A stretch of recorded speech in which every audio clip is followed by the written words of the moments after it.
বন্ধুরা, ইংল্যান্ডের বিরুদ্ধে অভিষেক ম্যাচে সুযোগ পেয়ে বৃহস্পতিবার রেকর্ড করে ফেললেন সরফরাজ খান, হার্দিককে ছুঁয়ে ফেললেন।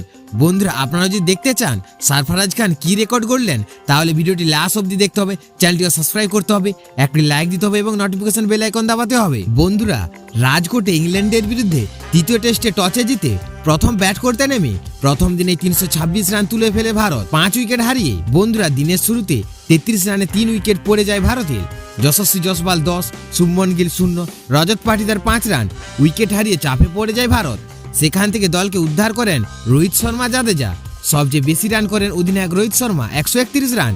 110 রান করে অপরাজিত জাদেজা। বন্ধুরা, তারপর সরফরাজ খান 48 বলে অর্ধশত রান করলেন। বন্ধুরা, সরফরাজ 62 রানের ইনিংস ছিল, 9টি 4 ও 1টি ছক্কা, গোল্ডেন রেকর্ড।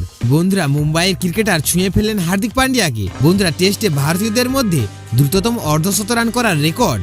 স্বাধীনতার পর থেকে টেস্টে অভিষেক ভারতের হয়ে দ্রুততম অর্ধশত রান করেছিলেন হার্দিক। বন্ধুরা, 48 বলে অর্ধশত রান করেছিলেন তিনি। সেই রেকর্ড ছুঁলেন সরফরাজ খান। তিনি এদিন 48 বলে অর্ধশত রান করলেন। হার্দিক 2017 সালে অভিষেক টেস্ট শ্রীলঙ্কার বিরুদ্ধে অর্ধশত রান করেছিলেন। এই তালিকায় যুগ্মভাবে প্রথম হার্দিক ও সরফরাজ। দ্বিতীয় স্থানে শেখর ধাওয়ান, তিনি 50 বলে অর্ধশত রান করেছিলেন।